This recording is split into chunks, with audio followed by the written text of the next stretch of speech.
Hello everyone, I hope each one of you is keeping safe. तो मैंने इस video में कुछ इंपॉर्टेंट क्वेश्चंस कवर करे for the chapter acids, basis and salts. कुछ previous years questions लिए हैं और जो करंट पैटर्न सीबीएसई का जो नया पैटर्न आया 2020 एंड ऑनवर्ड्स, उसमें कुछ पैराग्राफ टाइप क्वेश्चंस भी आते हैं, आपको पता होगा। तो मैंने बीच में पैराग्राफ टाइप क्वेश्चंस भी इंक्लूड करे ताकि आपकी उन टाइप के क्वेश्चंस की अंडरस्टैंडिंग भी बढ़ जाए। So let's start with our first question. First question है हमारा सीबीएसई 2020 बोर्ड का ही क्वेश्चन है ये। सीबीएसई 2020 मार्च में जो पेपर हुआ था उसमें वाला क्वेश्चन आया था। क्वेश्चन आसान है, करने का तरीका मैं बस बता रही हूँ कि आपको पहले अपने साथ एक पेपर और पेन साथ में रखना है। आपको क्वेश्चन खुद अटेम्प्ट करके देखना है। अगर आपसे सॉल्व हो रहा है तो well and good, you can move forward to the next question. अगर नहीं हो रहा है तो आप सोल्यूशन में देख सकते हैं। ये बहुत अच्छा तरीका होगा कि आपकी साथ साथ में प्रैक्टिस भी होगी और आपको रियलाइज भी होगा कि आपको चैप्टर की अंडरस्टैंडिंग किस लेवल तक है। क्वेश्चन आसान है ये वाला वैसे। What is water of crystallization? Water of crystallization क्या होता है? Give the formula of two compounds with examples. कोई दो एग्जांपल्स देने हैं जहां वाटर ऑफ क्रिस्टलाइजेशन हो मॉलिक्यूल्स में। तो वाटर ऑफ क्रिस्टलाइजेशन क्या होता है? Water of crystallization are the fixed number of water molecules that are present in one formula unit of a compound. जो एक one formula unit of a compound में fixed number of water molecules होते हैं, these are called water of crystallisations. Example दे सकते हैं आप copper sulphate का CuSO4.5H2O 5 मॉलिक्यूल्स होते हैं कॉपर सल्फेट के साथ। सोडियम कार्बोनेट के साथ 10 मॉलिक्यूल्स अटैच्ड होते हैं। आयरन सल्फेट के साथ 7 मॉलिक्यूल्स अटैच्ड होते हैं। इनमें से आप कोई भी दो एग्जांपल्स देंगे तो चल जाएगा। और भी एग्जांपल्स होते हैं तो कोई भी दो एग्जांपल्स दे दीजिए जिसके साथ water of crystallization molecules attached होते हैं। आप कैल्शियम सल्फेट का भी एग्जांपल दे सकते हैं CaSO4.2H2O, राइट। तो कोई दो एग्जांपल्स दे देंगे, that would be more than sufficient. अब ये वाले क्वेश्चन के दो पार्ट्स थे जो पेपर में क्वेश्चन आया था। The second part was how can it be proved that water of crystallization makes a difference in the state and color of the compound। ये कैसे प्रूव करोगे कि जो water of crystallization होता है that is responsible for the unique state and color of the compound। so आप कोई भी एक एग्जांपल ले लो कि कोई कंपाउंड जो इनिशियली जिसका कुछ कलर हो और जब वो वाटर ऑफ क्रिस्टलाइजेशन मॉलिक्यूल्स को लूज कर देता तो वो कलरलेस हो सकता है, हो जाता है। तो यहाँ मैंने एग्जांपल लिया है कॉपर सल्फेट का CuSO4.5H2O। इसमें क्या होता है? ब्लू कलर होता है। Copper sulphate, hydrated copper sulphate का ब्लू कलर होता है। Reason being because it has 5 molecules of water of crystallization attached to it. जब कॉपर सल्फेट से 5 मॉलिक्यूल्स निकल जाते हैं, यानी जब उसे हम हीट करते हैं तो एनहाइड्रस कॉपर सल्फेट बन जाता है एंड इट इज कलरलेस। वो कलरलेस हो जाता है। This proves that water of crystallization are responsible for the unique state and colour of a compound, right. आप कोई भी एग्जांपल दे सकते हैं जिसमें कलर चेंज आपको दिख रहा हो या फिर कोई यूनिक स्टेट में चेंज दिख रहा हो। स्टेट मतलब इनिशियली सॉलिड और उस लिक्विड हो और उससे सॉलिड बने हैं, ऐसा कोई। बट आपने अभी तक जितने अपने कोर्स बुक में एग्जांपल्स पढ़े हैं वो सारे कलर से रिलेटेड पढ़े हैं, तो आप कलर का भी कोई एग्जांपल देंगे तो वो सही ही माना जाएगा, राइट। सो नेक्स्ट क्वेश्चन पे आते हैं हम। सीबीएसई सैंपल पेपर 2020 का क्वेश्चन है। मैंने सैंपल पेपर्स के भी कुछ क्वेश्चंस उठाए हैं, एनसीईआरटी एग्जाम्पलर के भी लिए हैं और साथ साथ में कुछ और इंपॉर्टेंट क्वेश्चंस जो अक्सर रिपीट हो जाते हैं बोर्ड में, मैंने उन क्वेश्चंस को भी कवर किया है। सो एंड तक एक एक क्वेश्चन इंपॉर्टेंट। अगर ये 10 क्वेश्चन की सीरीज है, पूरे 10 क्वेश्चन अगर आपसे अटेम्प्ट हो रहे हैं मतलब ये चैप्टर आपके बोर्ड तक के लेवल का एकदम क्लियर है, right? A compound X of sodium is used as an antacid and it decomposes on strong heating। एक कंपाउंड है जिसको उन्होंने X बोल दिया, वो कहाँ यूज होता है? एंटासिड्स में यूज हो रहा है and it decomposes on strongly heating. अब काफी स्टूडेंट्स को तो ये स्टेटमेंट देख के आंसर पता चल जाएगा। सो बिलीव मी, कई ऐसे क्वेश्चंस आसान भी आते हैं बोर्ड्स में। There 70 to 30 ratio. 70% क्वेश्चंस हमारे इजी टू मीडियम लेवल के होते हैं एंड देयर 30% क्वेश्चंस जो अबव एवरेज लेवल वाले क्वेश्चंस होते हैं। तो बोर्ड का एक क्राइटेरिया फिक्स होता है कि हाँ इतने आसान इजी क्वेश्चंस रखेंगे, इतने मीडियम लेवल के और इतने 30% क्वेश्चंस हाई लेवल के रखेंगे। हाई लेवल मतलब अगर आपको बहुत डीप अंडरस्टैंडिंग है तो ही वो क्वेश्चंस अटेम्प्ट होते हैं, राइट। तो यहाँ कंपाउंड क्या होगा? सोडियम का कोई कंपाउंड है जो एंटासिड्स में यूज हो रहा है। तो सीधी सी बात है, सोडियम का कंपाउंड क्या है जो एंटासिड में यूज हो रहा है? Sodium bicarbonate, right. Name the compound X and give its chemical formula. आपको कंपाउंड बताना है X क्या है और उसका केमिकल फॉर्मूला बताना है। So the compound X is sodium hydrogen carbonate NaHCO3।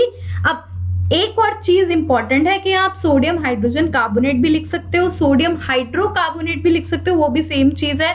Sodium bicarbonate भी लिख सकते हो, या फिर NaHCO3 इसका कॉमन नेम क्या होता है, बेकिंग सोडा। तो आप बेकिंग सोडा भी लिख सकते हो, तो भी आंसर करेक्ट ही रहेगा। You can even right it's common name और इट्स केमिकल नेम। तो नाम लिख दिया आपने, केमिकल फॉर्मूला, साथ में इसका केमिकल फॉर्मूला लिख दिया और इसका नाम लिख दिया।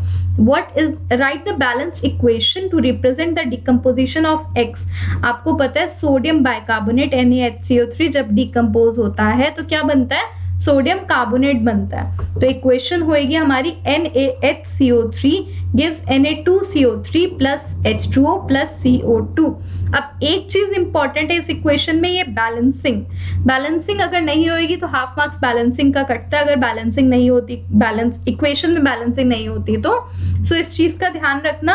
रेस्ट ऑल इज गुड, अगर आपको इक्वेशन आती है तो वेल एंड गुड, नहीं आती तो अब कर लो। NaHCO3 gives Na2CO3 plus H2O plus CO2। So next third part same question का, give one use of compound X besides an antacid। Sodium bicarbonate यानी बेकिंग सोडा का आपने यूज बताना है। 3 यूजेस दिए हुए हैं एनसीईआरटी बुक में। सो एक यूज यही था, it is used as an antacid, बाकी यूजेस बताने हैं। तो मैंने यहाँ यूज लिख दिया, used for making baking powder which is a mixture of baking soda and mild edible acid. Mild edible acid यानी जैसे टार्टरिक एसिड हम यूज करते हैं। तो NaHCO3 plus H plus gives CO2 plus H2O plus sodium salt of that acid। और this sodium bicarbonate is also used in soda fire extinguishers। Soda fire extinguishers में भी काम करता है। ये मैंने जब वीडियो में ये वाली चीज की वीडियो बनाई थी तब मैंने समझाया था कि कैसे काम करता है फायर एक्सटिंग्विशर्स में। सो अब इसमें से मैंने यहाँ दोनों यूजेस लिख दिए हैं, जो टोटल 3 में से जो बाकी 2 यूजेस थे दोनों लिख दिए। बट जब बोर्ड में चेकिंग होती है कोई भी एक यूज, यहाँ 1 स्पेसिफाई किया हुआ तो कोई भी एक यूज लिखेंगे आप, तो that would be more than sufficient. और ये इक्वेशन जरूरी नहीं है, बट अगर लिखी होगी तो it gives you an edge, थोड़ा सा बेटर लगता है कि हाँ आपको नॉलेज है इस चीज के बारे में। तो इक्वेशन लिखना कंपलसरी नहीं है, but it would be better अगर आप ये इक्वेशन भी साथ में लिख दें। मुश्किल नहीं है, एनसीईआरटी की इक्वेशन अब तक तो याद भी हो गई होगी। सो हमने 2 क्वेश्चंस कवर कर लिया। अब हम थर्ड क्वेश्चन पे आते हैं। अगेन ये CBSE 2020 का क्वेश्चन है, बोर्ड में ही आया हुआ क्वेश्चन है एज इट इज। ये क्वेश्चन बोर्ड में आया था मार्च में। तो a cloth strip dipped in onion juice is used for testing a liquid X। अच्छा, ये क्वेश्चन करने से पहले एक चीज बता दूं, ऐसे वाले क्वेश्चंस काफी बार आ जाते हैं एग्जाम्स में कि एक सब्सटेंस दिया हुआ substance X on reacting with something gives a substance Y। सो आगे कुछ रिएक्शन दिए होगी और आपको बताना होगा कि what are X and Y। तो ऐसी वाली चीजें काफी बार आ जाती है। तो इक्वेशंस अगर आपको जितनी भी एनसीईआरटी में इक्वेशंस दी हुई हैं, अगर एक एक इक्वेशन क्लियर होगी तो इस चीज में कोई दिक्कत नहीं आएगी, आराम से क्वेश्चंस अटेम्प्ट होंगे। Right, the liquid X changes its colour. एक सब्सटेंस है, अ क्लोथ स्ट्रिप है, एक कपड़े का टुकड़ा है, that is dipped in onion juice. Onion juice में हमने उसे डिप किया। It is used for testing a liquid X की टेस्टिंग के लिए मैंने यूज किया। तो liquid X changes its odour. तो X ने अपना ओडर चेंज कर दिया, मतलब उसकी जो स्मेल थी, कैरेक्टरिस्टिक स्मेल, वो चेंज कर दी। क्वेश्चन पूछा हुआ आपसे, which type of indicator is onion juice. First question है कि अनियन जूस किस टाइप का इंडिकेटर है। आपको इजीली पता होगा कि अनियन जूस क्या है, हमारा ऑल्फैक्टरी इंडिकेटर है। Olfactory indicators are those that give a particular odour. Right, the liquid X turns blue litmus red. आगे ही क्वेश्चन में ही दिया हुआ है कि जो लिक्विड X है वो ब्लू लिटमस पेपर को रेड कर रहा है। अब इस चीज से क्लियर इंडिकेशन है कि X क्या होगा, हमारा एसिडिक सब्सटेंस होगा। अब आपके दिमाग में पहली चीज ये आती है कि X हमारा हाइड्रोक्लोरिक एसिड होगा। बट प्लीज ये क्वेश्चन मैंने स्पेशली इसलिए लिया क्योंकि यहाँ जनरलाइज नहीं करना है, इस चीज के मार्क्स कटते हैं। कि आप अगर डायरेक्टली लिख दोगे कि X इज हाइड्रोक्लोरिक एसिड तो आपका आंसर गलत हो जाएगा। आपको सिर्फ ये लिखना है कि X जो है वो हमारा कोई एसिड है। आपको अभी नहीं पता हाइड्रोक्लोरिक एसिड है, सल्फ्यूरिक एसिड है, क्या है, बट आपको ये पता है कि ब्लू लिटमस को रेड किया तो एसिडिक है। तो इसमें आप आंसर लिखोगे onion juice is an olfactory indicator since it turns blue litmus red, hence the liquid X is acidic in nature। Believe me, इस चीज के मार्क्स कटते हैं, तो ध्यान रखना कि आपको डायरेक्टली नहीं लिखना कि X हमारा हाइड्रोक्लोरिक एसिड है, बिकॉज इस स्टेटमेंट से आप इतना ही कंक्लूड कर सकते हो कि X कोई एसिड है। अब उसका नेचर क्या है, वो हाइड्रोक्लोरिक एसिड है, सल्फ्यूरिक एसिड है, स्ट्रॉन्ग एसिड है, वीक एसिड है, वो आप इससे नहीं बता सकते। तो इसी क्वेश्चन का सेकेंड पार्ट है, list the observation that liquid X will show on reacting with the following. अब X की रिएक्शन आपको शो करनी है जिंक ग्रैन्यूल्स के साथ और सॉलिड सोडियम कार्बोनेट के साथ। अब ये क्या है, जिंक क्या है, हमारा मेटल है, और मेटल की रिएक्शन आपने एसिड के साथ पढ़ी हुई है, तो आपको डायरेक्टली वही रिएक्शन भी लिख सकते हैं तो भी उसके नंबर मिलेंगे। That metal reacts with acid to give metal salt plus hydrogen gas. यहाँ H2 अगेन सबस्क्रिप्ट में लिखना, यहाँ H2 ऐसे नहीं लिखेंगे, 2 नीचे आएगा सबस्क्रिप्ट में, इस चीज का ध्यान रखना। तो आपने रिएक्शन लिखनी है X plus Zn gives Zn salt, zinc की सॉल्ट बनेगी। सॉल्ट मैंने इसलिए लिख दिया बिकॉज यहाँ नहीं पता कि X क्या है। अगर X हाइड्रोक्लोरिक एसिड होता तो यहाँ लिखते HCl plus Zn gives ZnCl2 plus H2, but क्योंकि यहाँ पे स्पेसिफाई नहीं किया हुआ कि यहाँ X एग्जैक्टली कौन सा एसिड है, तो आप यहाँ सॉल्ट भी नहीं स्पेसिफाई कर सकते। तो इक्वेशन इसी फॉर्म में लिखेंगे, सिंपली अपनी तरफ से X को HCl लेकर इक्वेशन नहीं बनानी, तो इस चीज का ध्यान रखना। नेक्स्ट है solid sodium carbonate. Solid sodium carbonate, तो एक और अलग से इस इक्वेशन में आप ये भी लिख सकते हैं कि मेटल कार्बोनेट क्या होता है। मेटल कार्बोनेट किसी एसिड के साथ रिएक्ट करता है तो मेटल कार्बोनेट की सॉल्ट फॉर्म होती है, H2 यानी वाटर निकलता है और कार्बन डाइऑक्साइड गैस इवॉल्व होती है। आपको याद होगा ये वाली इक्वेशन कि हमने बताया था कि reaction of metal carbonates with any acid, तो क्या फॉर्म होता है, कार्बोनेट सॉल्ट यानी salt of that particular metal carbonate, साथ में वाटर, साथ में कार्बन डाइऑक्साइड। कार्बन डाइऑक्साइड कैसे पता चलता है, carbon dioxide turns lime water milky, इससे इंडिकेट होता है कि हमारी जो रिएक्शन है उसमें कार्बन डाइऑक्साइड गैस निकली। इक्वेशन लिख दी मैंने, sodium carbonate plus X, again यहाँ मैंने X लिखा है, कोई पर्टिकुलर मैंने एसिड अपने तरफ से नहीं लिखा। Gives carbonate salt of X plus water plus carbon dioxide. ये रिएक्शन या तो आप इस फॉर्म में लिख सकते हैं या फिर इस फॉर्म में लिख सकते हैं, that is particularly your choice. आप स्पेसिफिकली लेकिन यहाँ X को HCl नहीं लिखेंगे या फिर अपनी तरफ से कोई भी एसिड नहीं मान के चलेंगे, X ही लिखेंगे इक्वेशन में, बस इस चीज का ध्यान रखना है इसमें। नेक्स्ट है सैंपल पेपर 2019 के सैंपल पेपर में, बोर्ड में हर साल एक सैंपल पेपर बोर्ड निकालता है, डिपेंडिंग ऑन दैट पैटर्न आपका पेपर होता है। तो ये सैंपल पेपर में क्वेश्चन आया था, identify the compound of calcium which is, ये इज है, थोड़ा सा टाइपिंग एरर है, विच is used in plastering fractured bones. अब फ्रैक्चर्ड बोन से आपको इंडिकेट हो गया होगा कि आंसर क्या है, but let's look further. With the help of chemical equation, show how it is prepared and what special precautions should be taken during the preparation of that compound.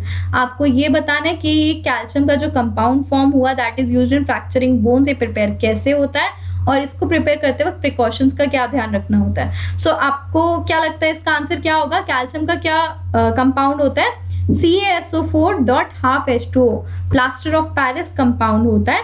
The compound is calcium sulphate hemihydrate, hemi का मतलब half होता है, CaSO4.12H2O, plaster of Paris, यहाँ POP भी लिख सकते हैं, मतलब प्लास्टर ऑफ पेरिस भी लिख सकते थे, उसका केमिकल फॉर्मूले की जगह आप डायरेक्टली कॉमन नेम भी केमिकल नेम की जगह कॉमन नेम भी लिख सकते हो। सो नेक्स्ट पार्ट क्वेश्चन का है कि ये कंपाउंड प्रिपेयर कैसे होता है, तो CaSO4.2H2O क्या होता है, ये जिप्सम। जिप्सम को जब हीट करते हैं तो हमारा प्लास्टर ऑफ पेरिस बनता है और साथ में 3/2 molecules of water of crystallization निकलते हैं। ये इक्वेशन ध्यान में होगी, हमारा लास्ट पार्ट था चैप्टर का, तो ये हमारा इस पार्ट का, यहाँ आप जिप्सम भी लिखेंगे, इसके ब्रैकेट में क्या है, जिप्सम है और ये क्या है, प्लास्टर ऑफ पेरिस है। सो इक्वेशन थोड़ा ज्यादा फॉर्मल लगती है जब आप साथ में ये भी मेंशन करते हैं कि किस इक्वेशन का कॉमन नेम क्या है या फिर केमिकल नेम क्या है। तो ब्रैकेट में अगर आप यहाँ जिप्सम लिख देंगे और यहाँ प्लास्टर ऑफ पेरिस लिख देंगे तो that would be much better. So थोड़ा स्कोरिंग हो जाता है जब कोई एग्जामिनर पेपर चेक कर रहा होता है, तो उसे थोड़ी सी आसानी होती है कि हाँ भाई स्टूडेंट ने जो लिखा है एकदम एप्ट लिखा है, उसकी जो नॉलेज है वो एकदम सही है, तो पेपर चेकिंग में थोड़ा सा एज मिल जाती है उसे, मतलब कि वो थोड़े ज्यादा मार्क्स देने के लिए वो हो जाता है। सो नेक्स्ट है, हाँ ये वाले पार्ट का आंसर रह गया, व्हाट प्रिकॉशंस, प्रिकॉशंस क्या लेनी पड़ती है जब हम ये वाली रिएक्शन कर रहे होते हैं, जब हीट कर रहे होते हैं जिप्सम को, कि हमें एक्सेसिव हीट नहीं करना होता। अगर टेम्परेचर बहुत ज्यादा हो जाए तो दिस CaSO4.12H2O ये अपना हाफ मॉलिक्यूल भी लूज कर देगा और एनहाइड्रेटेड कैल्शियम सल्फेट फॉर्म हो जाएगा। During the preparation of this compound temperature should be controlled, otherwise anhydrous calcium sulphate, anhydrous मतलब वो वाला कंपाउंड जिसमें वाटर मॉलिक्यूल्स बिल्कुल भी ना हो, तो anhydrous calcium sulphate will be formed. ये इसका आंसर है, इक्वेशन पूरी हो गई हमारी। अब next 5th question, paragraph type questions लिए। पैराग्राफ टाइप क्वेश्चंस मैंने पीछे जब एमसीक्यूज वाले क्वेश्चंस करवाए थे तब भी उसमें मैंने पैराग्राफ टाइप क्वेश्चंस लिए थे, इसमें थोड़े से और क्वेश्चंस लिए हैं मैंने। दो पैराग्राफ हम देखते हैं। The common salt is an important raw material which is used in our daily life. The chemical formula of common salt is NaCl। Chemical formula दिया हुआ है कॉमन सॉल्ट का। Generally it is known as table salt, generally table salt बोलते हैं उसे। It is an important constituent for almost all cooking ingredients. Generally कभी भी हम कुकिंग करते हैं, कुछ भी बनाते हैं, खाना बनाते हैं, कुछ भी बनाते हैं, तो उसमें जो ये सोडियम क्लोराइड है, टेबल सॉल्ट, ये यूज होती ही होती है। An aqueous solution of common salt is called brine. Electrolysis of brine produces sodium hydroxide. जब ब्राइन की इलेक्ट्रोलिसिस करते हैं तो सोडियम हाइड्रोक्साइड प्रोड्यूस होता है, साथ में क्लोरीन गैस और हाइड्रोजन गैस। ये रिएक्शन डायरेक्ट भी दी हुई है एनसीईआरटी में, आपको आनी चाहिए। Generally this process is called क्लोर alkali process. ये प्रोसेस का नाम होता है क्लोर अल्कली प्रोसेस। ये पूरा पैराग्राफ है। पैराग्राफ टाइप क्वेश्चंस अटेम्प्ट करने का तरीका मैंने पहले भी बताया था। आपको करना क्या है, पहले सिर्फ एक बार पैराग्राफ पढ़ना है, फिर क्वेश्चंस पे जाना है। अगर क्वेश्चंस अपने आप अटेम्प्ट हो सकते हैं तो वापस पैराग्राफ पे मत आओ, वो खुद अटेम्प्ट करो। और जनरली क्वेश्चंस होंगे भी ऐसे जिसका आंसर मोस्टली आपको खुद ही देना होगा, पैराग्राफ में हर क्वेश्चन का आंसर नहीं होता। फर्स्ट क्वेश्चन है, what are acids and bases from which sodium chloride salt is formed. Sodium chloride NaCl में कौन सा एसिड और कौन सा बेस इन्वॉल्व है। Also write the nature of the salt form. आपको नेचर भी लिखना है कि सॉल्ट का नेचर क्या है। अब आपको ये पूरे पैराग्राफ में कहीं भी मेंशन नहीं है कि NaCl में एसिड कौन सा इन्वॉल्व है या बेस कौन सा इन्वॉल्व है। तो आपको ये जो क्वेश्चन अटेम्प्ट करना है ये अपनी नॉलेज के बेसिस पे करना है। अच्छा, इन केस अगर आपको पैराग्राफ दोबारा पढ़ना है तो आप इसका स्क्रीनशॉट ले सकते हैं या फिर यहाँ पॉज करके पैराग्राफ पढ़ सकते हैं। तो आगे करते हैं। खैर, what are the acids and bases from which sodium chloride is formed। Sodium chloride किससे बनता है, sodium hydroxide and hydrochloric acid. Acid कौन सा है, HCl, और बेस क्या है, NaOH। HCl हमारा स्ट्रॉन्ग एसिड होता है, बेस NaOH स्ट्रॉन्ग बेस होता है। अब इसके बाद आप लिखोगे, since the salt is form from strong acid and strong base, hence it is a neutral salt. Strong acid strong base से सॉल्ट बनी है तो न्यूट्रल सॉल्ट होगी।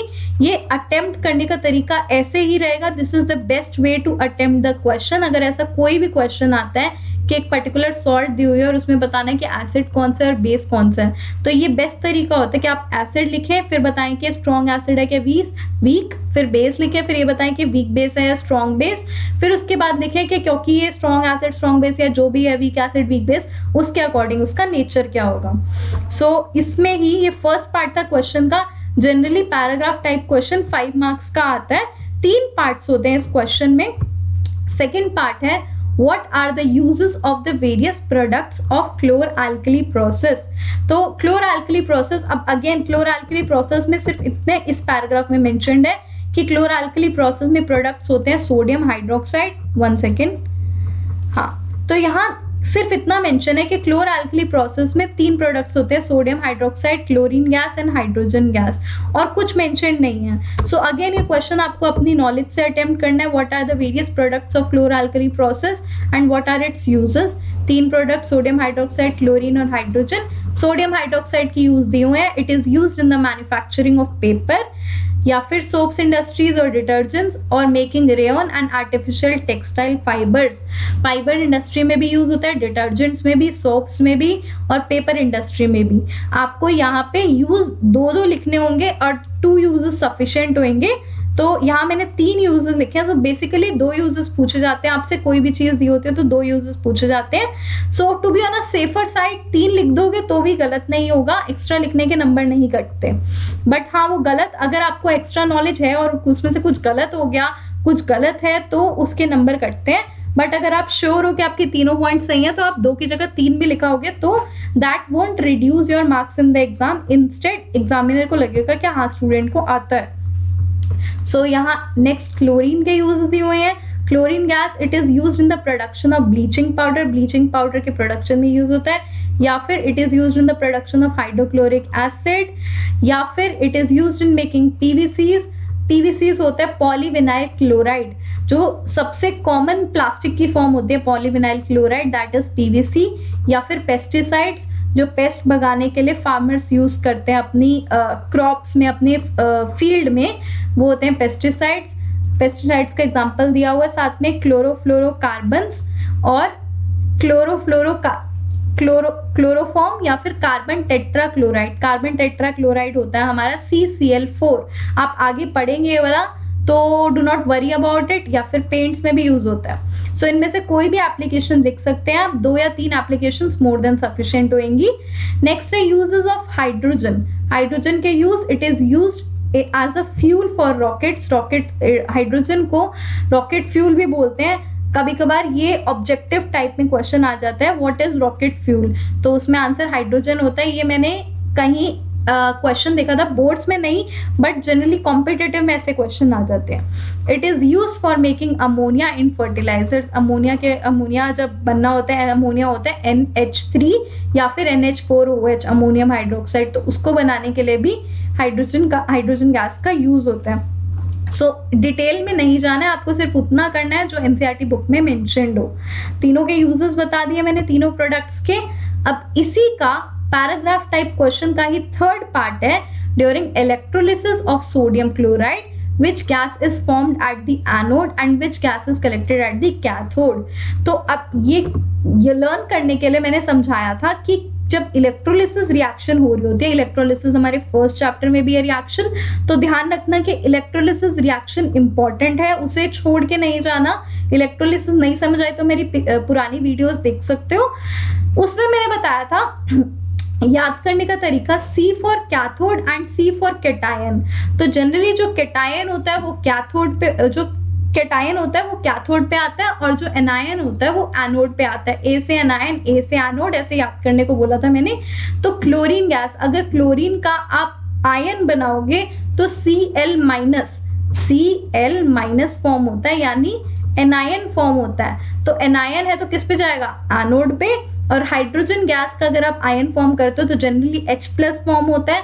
H+ क्या है, हमारा कैटायन है, मतलब किस पे जाएगा, कैथोड पे। ये याद करने का तरीका है कि इलेक्ट्रोलिसिस में कैथोड और एनोड पे क्या क्या जाता है। अब यहाँ हाइड्रोजन और क्लोरीन की जगह कुछ भी और आ सकता है। यहाँ तो इलेक्ट्रोलिसिस ऑफ HCl, इलेक्ट्रोलिसिस की एक पर्टिकुलर रिएक्शन हो रही थी, तो आपको पता था कि हाइड्रोजन और क्लोरीन गैस इवॉल्व है। जो हमारी फर्स्ट चैप्टर में यही रिएक्शन थी, उसमें था इलेक्ट्रोलिसिस ऑफ वाटर, तो उसमें अलग प्रोडक्ट फॉर्म थे, लेकिन वहां भी इसी तरीके से याद करना है कि कैटायन पे कौन जाएगा, कैथोड, आई मीन कैटायन किस पे जाएगा, कैथोड पे, और एनायन किस पे जाएगा, एनोड पे।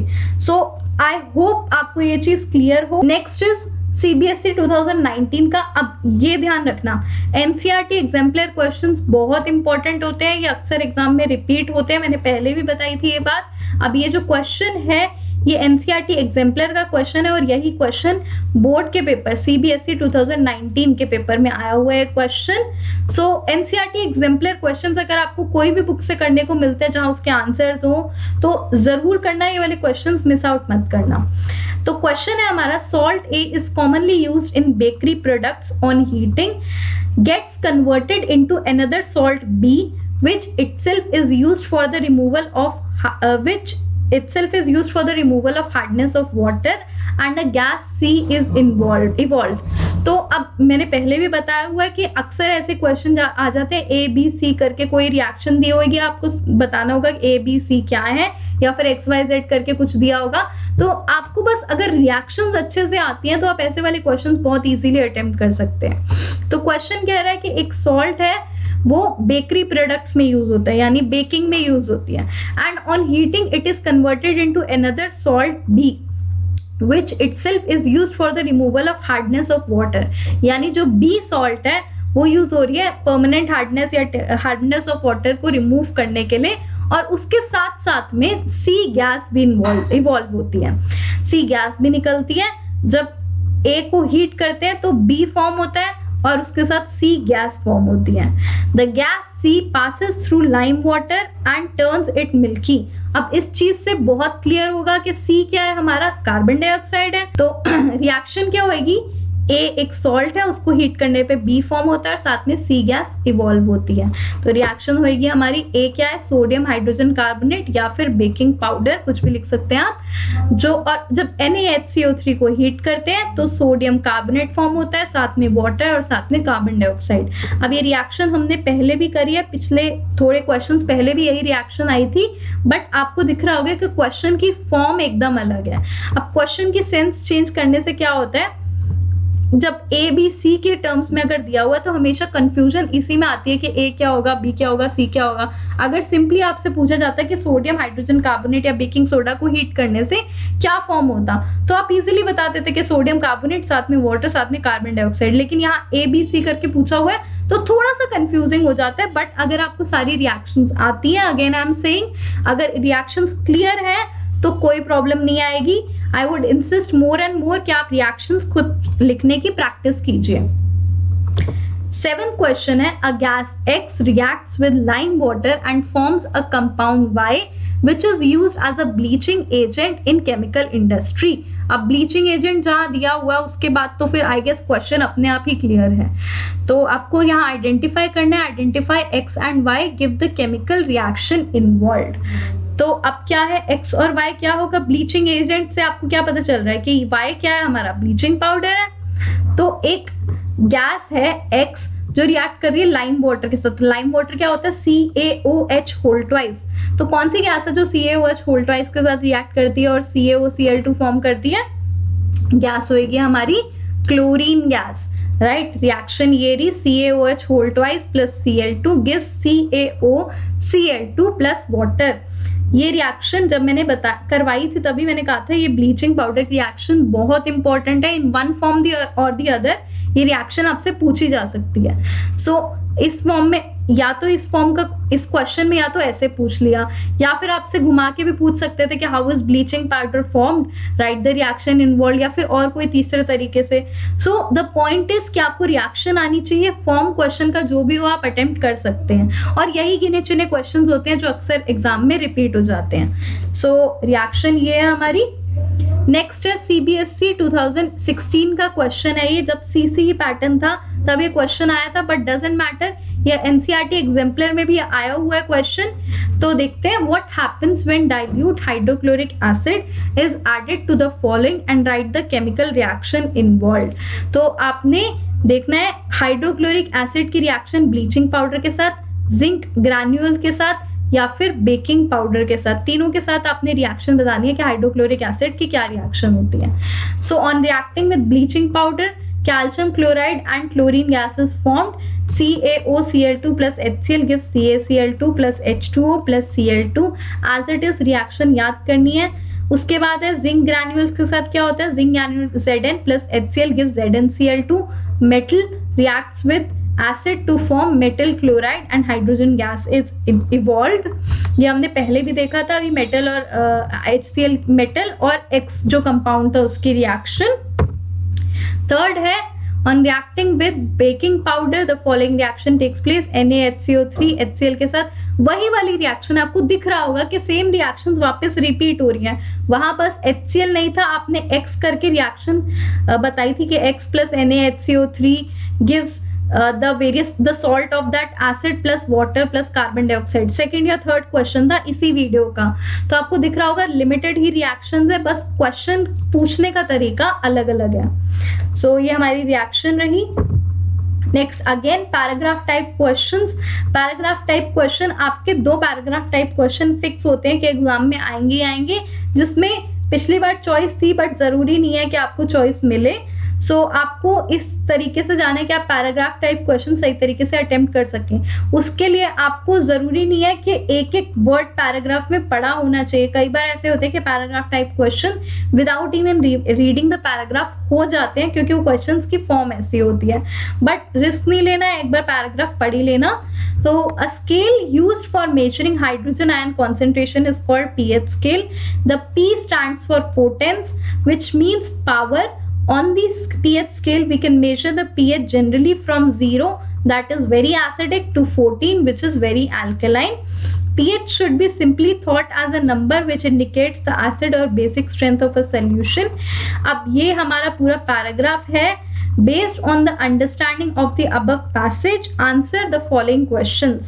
अब एक बार आप पैराग्राफ दोबारा पढ़ सकते हैं अगर कोई भी चीज में डाउट हो, बट पैराग्राफ बहुत सिंपल ही है। पीएच पेपर के बारे में बताया हुआ है, पीएच पोटेंस, पी का वर्ड मतलब बताया हुआ है कि पीएच वर्ड का मतलब क्या होता है और पीएच क्या मेजर करता है, एसिडिक या बेसिक स्ट्रेंथ मेजर करता है एक सोल्यूशन की, राइट। क्वेश्चंस पे आते हैं अब हम। एंड पैराग्राफ पढ़ के बार बार टाइम वेस्ट मत करना, मैं दोबारा बोल रही हूँ, कहीं आप 3-4 बार पैराग्राफ ही पढ़ते रहो, बिकॉज वो इतना इंपॉर्टेंट नहीं होता जितने उसके क्वेश्चंस होते हैं। क्वेश्चंस कई बार बिना पैराग्राफ पढ़े भी अटेम्प्ट हो जाते हैं। A solution has pH 1 while the other has pH 4. Which of the two solutions will be more acidic and why? अब क्वेश्चन ऐसा आया है कि जरूरी नहीं है कि अपने पैराग्राफ नहीं पढ़ा होता तो ये क्वेश्चन नहीं अटेम्प्ट होता, इसलिए आई वुड सजेस्ट कि आप क्वेश्चन साथ साथ में पढ़ लीजिए पैराग्राफ के। तो अब आपको एक चीज पता है, 2 सोल्यूशन दिए हुए हैं जिसका pH 1 है और जिसका pH 4 है। कौन सा सोल्यूशन ज्यादा एसिडिक होगा? वही सोल्यूशन जिसका pH कम होगा। ये मैं पहले भी लाइन रिपीट कर चुकी हूँ कि acidic strength of the solution increases, its pH decreases.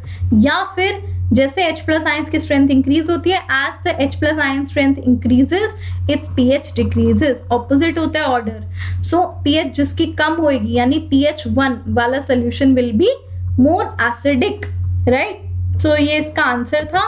Second question, अब इसी पैराग्राफ से रिलेटेड सेकंड क्वेश्चन है, why does sweet tooth lead to tooth decay, how can it be prevented.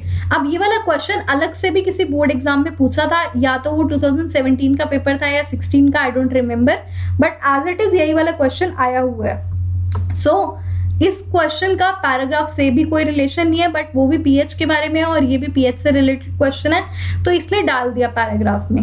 Answer आपको पहले से ही आता है कि टूथ डिके क्या होता है। Tooth decay starts when the pH of our mouth is lower than 5.5। और टूथ डिके होता कैसे है? When we eat something sweet, जब हम कुछ मीठा खाते हैं, जो बैक्टीरिया होते हैं, जो हमारे माउथ में बैक्टीरिया प्रेजेंट होते हैं, वो एसिड प्रोड्यूस करते हैं, राइट। और these acids degrade the sugar particles in the mouth।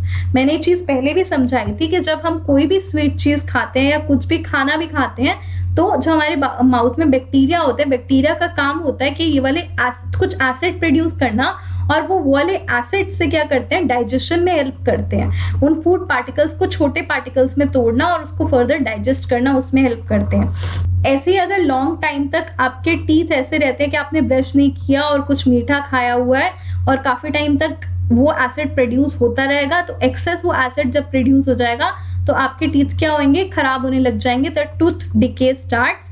So in order to prevent tooth decay हमें करना क्या चाहिए? We must brush our teeth regularly. अब क्यों, रीजन भी पूछा हुआ है, how can it be prevented, तो आपने बोल दिया कि हाँ, to brush our teeth with toothpaste.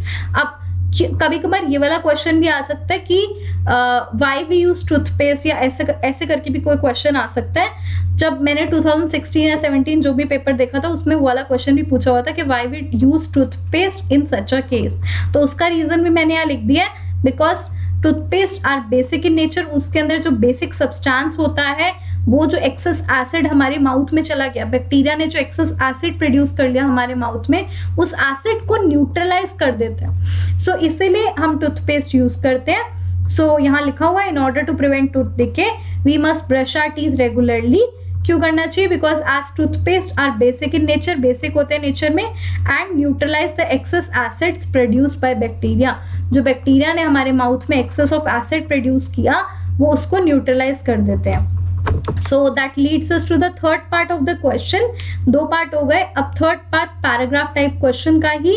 Again आपको दिख रहा होगा ये पैराग्राफ से ज्यादा रिलेटेड नहीं है, आपसे सिंपली पूछा हुआ है what should be approximate pH of the following, milk of magnesia, pure blood, gastric juice और सोडियम हाइड्रोक्साइड। अच्छा, इस टाइप का क्वेश्चन डालने का एक इंपॉर्टेंट रीजन ये था कि आपको पता होना चाहिए कि अगर एनसीईआरटी बुक में कोई एक सिंगल इमेज भी दी हुई है, आपको दिख रहा होगा कई बार कुछ इमेजेस दिए होती है जिसके नीचे कुछ नोट या ऐसे कुछ लाइंस लिखी होती हैं, अब वो वाली लाइंस भी इंपॉर्टेंट हो गई हैं।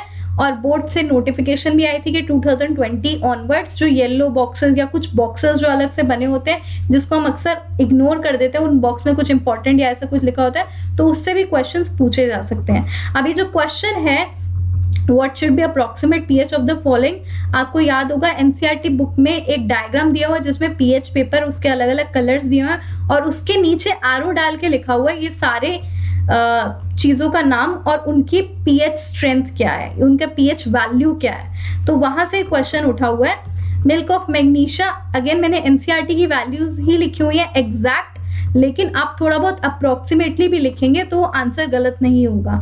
जैसे मिल्क ऑफ मैग्नीशिया फॉर्मूला क्या होता है, MgOH होल ट्वाइस, पीएच उसका 10 होता है, this is a mild base. अगर आपको इतना भी पता है कि ये माइल्ड बेस है और उसका पीएच आप 9.5 या 10.5 इसके बीच में भी लिख देते हैं तो आंसर सही माना जाता है, बिकॉज यहाँ अप्रोक्सीमेट पीएच पूछा हुआ है, एग्जैक्ट नहीं पूछा हुआ। Next pure blood, pure blood का पीएच 7.4 होता है because it's neutral. Gastric juices generally acidic होते हैं नेचर में, pH 1.2। Sodium hydroxide strong base है, पीएच 14 है। अब ये क्वेश्चन डायरेक्टली वही इमेज के नीचे से उठा हुआ है, तो इन चीजों का ध्यान रखना कि कई बार इमेजेस के आसपास कुछ ऐसा नोट दिया हुआ है या फिर कुछ ऐसी वैल्यूज दी हुई हैं तो उससे रिलेटेड भी क्वेश्चन आ जाते हैं। नेक्स्ट 10th क्वेश्चन, अगेन ये टेबल का क्वेश्चन है, एनसीईआरटी बुक में जो टेबल दी हुई है उसमें से पूछा हुआ है question, name the acid present in the following. Tomato में कौन सा एसिड प्रेजेंट होता है, विनीगर में कौन सा एसिड प्रेजेंट होता है, एंड टैमरिंड। तो इनके एसिड्स पूछे कि कौन कौन से एसिड्स प्रेजेंट होते हैं, तो यहाँ लिखा हुआ है टमाटो में oxalic acid, vinegar acetic acid, tamarind tartaric acid.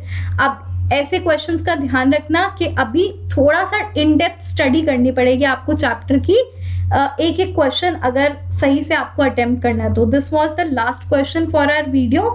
अगर अभी तक आपने सारे क्वेश्चंस अटेम्प्ट सही से करे मतलब आपको ये वीडियो की पूरी अंडरस्टैंडिंग है, आपको ये वाला chapter acids bases and salts clear है। सो इन केस अगर कोई प्रॉब्लम भी है so you can comment in the comment box अगर कोई प्रॉब्लम आ रही है किसी भी क्वेश्चन में। फिलहाल this is it for today, we end our chapter here. Thank you so much, have a nice day, take care.